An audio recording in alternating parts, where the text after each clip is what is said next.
My Lord Bag of Rice. Long, long ago there lived in Japan a brave warrior known to all as Tawara Toda, which translates to My Lord Bag of Rice. His true name was Fujiwara Hadesera, but there's a very interesting story about how he came to change his name. You see, one day, my Lord Bag of Rice sallied forth in search of adventure, for he had the nature of a warrior and could not bear to be idle. So he buckled on his two swords, took his huge bow, much taller than himself, in his hands, and slung his quiver on his back before he started out. Now the warrior had not gone far when he came to the bridge of Sita no Karashi, spanning one end of the beautiful Lake Biwa. No sooner had he set foot on the bridge than he saw lying right across his path a huge serpent dragon. Now the serpent dragon's body was so big that it looked like the trunk of a large pine tree, and it took up the whole width of the bridge. One of its huge claws rested on a parapet on one side of the bridge, while its tail laid right against the other. The monster seemed to be asleep, and as it breathed, fire and smoke came out of its nostrils. Now at first Hidesato could not help feeling alarmed at the sight of this horrible reptile lying in his path, for he must either turn back or walk right over its body. Now he was a brave man, however, and putting aside all fear, he went forward dauntlessly. Crunch, crunch. He stepped now on the dragon's body, now between its coils, and without even one glance backwards, he continued on his way. Now he had only gone a few steps beyond the bridge when he heard someone calling him from behind. On turning back, he was much surprised to see that the monster dragon had entirely disappeared, and in its place was a strange-looking man who was bowing most ceremoniously to the ground. Now the man's red hair streamed over his shoulders and was surmounted by a crown in the shape of a dragon's head, and his sea-green dress was patterned with shells. Hidesato knew at once that this was no ordinary mortal, and he wondered how much at the strange occurrence. Wherever had the dragon gone in such a short space of time? Or had the dragon transformed itself into this man? And what did the whole thing mean? While these thoughts passed through his mind, he had come up to the man on the bridge, and now he addressed him. "Was it you who called me just now?" Hidesato asked. "Yes, it was I," answered the man. "I have an earnest request to make to you. Do you think you can grant it to me?" If it is within my power to do so, I will," answered Hidesato. "But first, tell me who you are." "Ah, I am the Dragon King of the lake, and my home is in these waters just under this bridge," answered the man. Taken aback, Hidesato asked, "What is it you have to ask of me, good sir?" And the man answered, "I want you to kill my mortal enemy, the centipede, who lives on the mountain beyond." And the Dragon King pointed to a high peak on the opposite shore of the lake. The man continued, "I have lived now for many years in this lake, and I have a large family of children and grandchildren. For some time past we have lived in terror, for a monster centipede has discovered our home, and night after night it comes and carries off one of my family. I am powerless to save them, and if this goes on much longer, not only shall I lose all my children, but I myself must fall victim to the monster. As you can imagine, I am therefore very unhappy, and in my extremity I determined to ask the help of a human being. For many days with this intention I have waited on the bridge in the shape of a horrible serpent dragon that you saw, in the hope that some strong, brave man would come along. But for days on end, all who came this way, as soon as they saw me, were terrified and ran away as fast as they could. You, sir, are the first man I have found to be able to look at me without fear, and I knew at once that you were the man of greatest courage. I beg you, have pity upon me. Will you not help me kill my enemy, the giant centipede?" Hidesato felt very sorry for the Dragon King on hearing his story, and readily promised to do what he could to help him. The warrior asked where the centipede lived so that he might attack the creature at once. The Dragon King answered that the home of the giant centipede monster was on the mountain Mikami. "But," he said, "the creature comes every night at a certain hour to the palace of the lake, and it might be better to wait until then." Thinking this might be a most excellent idea, Hidesto was conducted to the palace of the Dragon King under the bridge. Now, strange as it is to say, he followed his host downwards. The waters parted to let him pass, and his clothes didn't even feel damp as he passed through the flood. Never had Hidesto seen anything so beautiful as this palace built of white marble beneath the lake. Now it is true that Hidesto had often heard of the Sea King's palace at the bottom of the sea, where all the servants and retainers were saltwater fishes. But here was a magnificent building in the heart of Lake Biwa. The dainty goldfishes, red carp, and silvery trout waited upon the Dragon King and his guest, and Hirasato was even more astonished at the feast that was spread for him. The dishes were crystallized lotus leaves and flowers, and the chopsticks, they were of the rarest ebony. As soon as they sat down, the sliding doors opened, and 10 lovely goldfish dancers came out, and behind them followed 10 red carp musicians with the koto of the samisen. Entertained thus, the hours simply flew by till midnight, and the beautiful music and dancing had banished all thought of the centipede. The Dragon King was about to pledge the warrior in a fresh cup of wine when the palace was suddenly shaken by a tramp, tramp, tramp, as if a mighty army had begun to march not far away. Hirasato and his host, they both rose to their feet and rushed to the balcony, and the warrior saw, on the opposite mountain, 2 great balls of glowing fire coming nearer and nearer. The Dragon King stood by the warrior's side, trembling with fear. "The centipede! The centipede! Those 2 balls of fire are its eyes, and it's coming for its prey. Now is the time to kill it." Hirasato looked where his host pointed, and in the dim light of the starlit evening, behind the 2 balls of fire, he saw the long body of an enormous centipede winding round the mountain, and the light in its hundreds of feet glowed like so many distant lanterns moving slowly towards the shore. Hirasato showed not the least sign of fear, and he even tried to calm the Dragon King. "Don't be afraid. I shall surely kill this centipede monster. Just bring me my bow and arrows." Now the Dragon King did as he was bid, but the warrior, he noticed that he only had 3 arrows in his quiver. He took his bow, and fitting 1 arrow to the notch, took careful aim and let fly.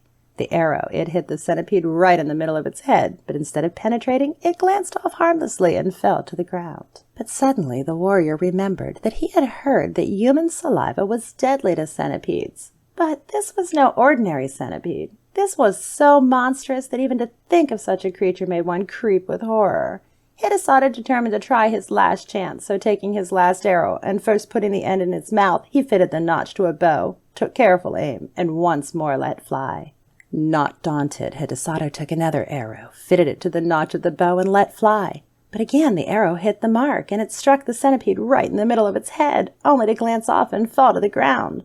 The centipede was invulnerable to weapons. When the Dragon King saw that even the brave warrior's arrows were powerless to kill the centipede, he lost heart and began to tremble with fear. Worriedly, the warrior looked and realized he only had 1 arrow left in his quiver, and knew if this one failed, he could not kill the centipede. He looked across the waters. The huge reptile had wound its horrid body 7 times around the mountain and would soon come down to the lake. Nearer and nearer gleamed the fireball of eyes, and the light of its 100 feet began to throw reflections in the still waters of the lake. Now this time that arrow again hit the centipede right in the middle of its head, but instead of glancing off harmlessly as before, it struck home to the creature's brain. Then with a convulsive shudder, the serpentine body stopped moving, and the fiery lights of its great eyes, 100 feet tall, darkened to a dull glare like the sunset of a stormy day. And then those eyes went out in blackness. A great darkness now overspread the heavens. The thunder rolled and the lightning flashed and the wind roared in fury, and it seemed as if the world were coming to an end. The Dragon King and his children and retainers all crouched in different parts of the palace, frightened nearly to death, for the building, it was shaking to its foundation. At last the dreadful night was over, and day dawned beautiful and clear, and the centipede was gone from the mountain. Now Hirasato, he called to the Dragon King to come out with him on the balcony, for the giant centipede was gone, and there was nothing more to fear. Then all the inhabitants of the palace came out with joy, and Hirasato pointed to the lake.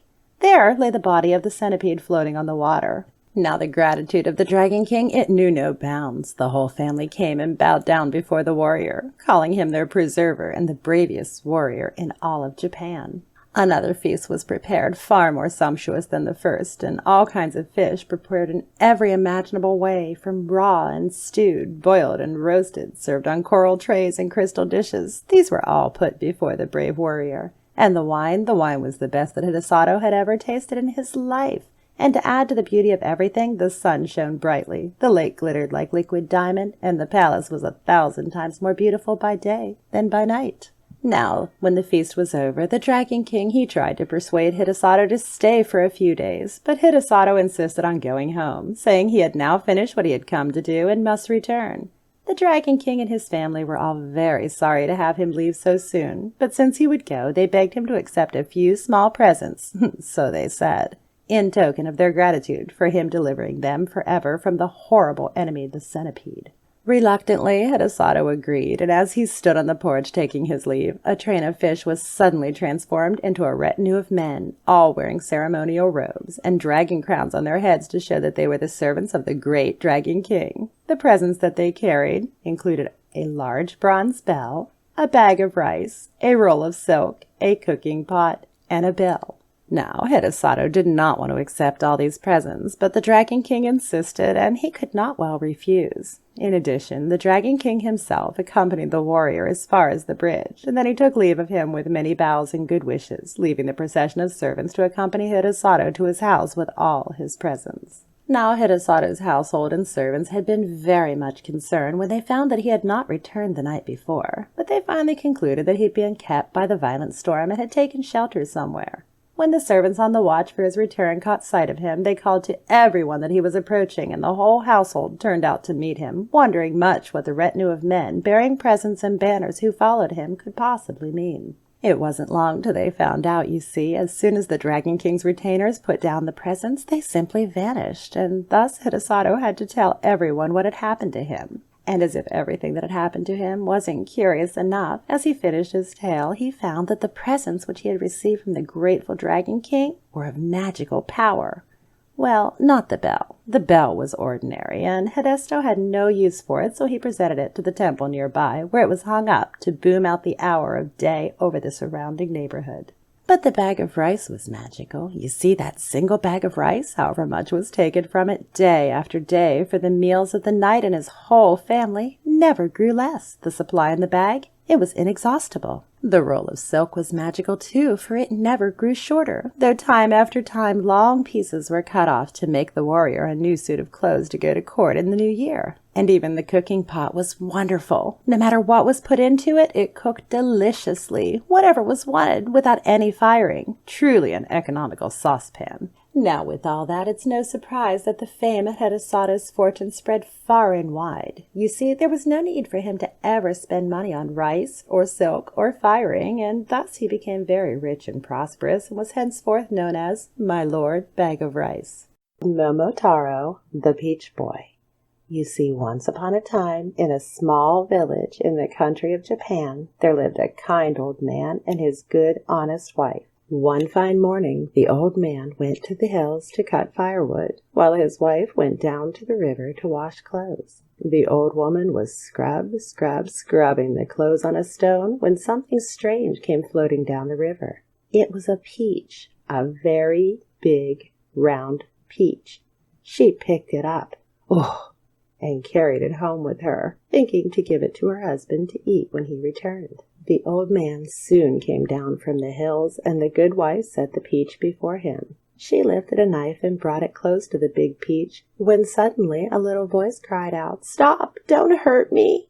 And as the old man and the old woman looked on in amazement, the peach, it split apart, and out came a baby boy. Now, as you can imagine, this was quite a shock to the old man and the old woman. But they were good folk, so quite naturally they set aside their shock, and the old man and the old woman, they took care of that baby boy. They were kind to him and raised him as their own son. They called him Momotaro, a fine name, and it means Peach Boy. Over time, Momotaro grew up to be strong and brave, which was a good thing for the people in the village, because for many years they had been attacked and robbed by the Oni, who were some greedy monsters. Everyone in the village was afraid of the Oni. One day, when Momotaro had grown to be such a fine young man, he said to his parents, "I'm going to the island of the Oni monsters who steal from our village. I will bring back what they have stolen and stop them from harming us ever again. Please make me some millet cakes for me to take along on my journey."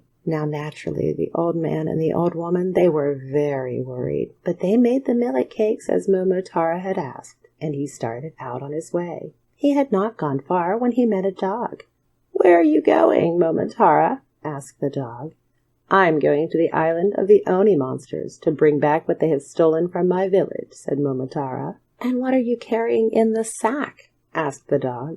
I'm carrying the best millet cakes in all Japan, answered Momotaro. Would you like one?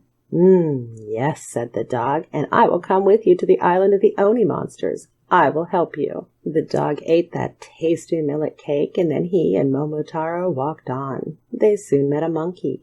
Where are you going, Momotaro? asked the monkey. I'm going to the island of the Oni monster to bring back what they have stolen from my village, answered Momotaro.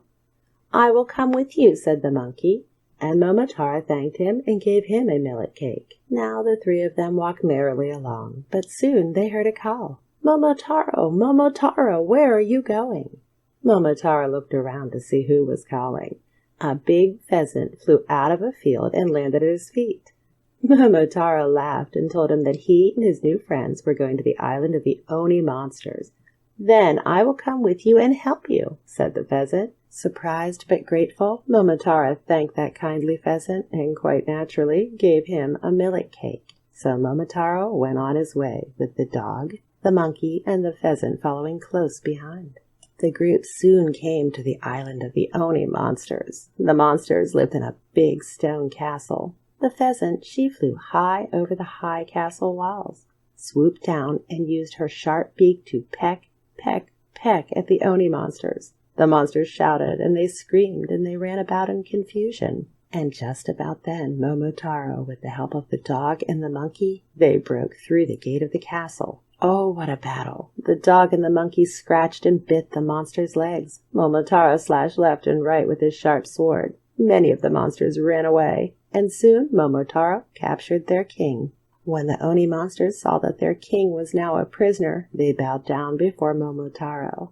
Momotaro ordered the monsters to collect all the treasure they had stolen. They brought out beautiful gowns and jewels and gold and silver and so much more besides. And so, victorious, Momotaro took all the riches that had been stolen back to his village. The village was never again bothered by the Oni monsters, and Momotaro and the old man and the old woman, they lived in peace and plenty for the rest of their lives.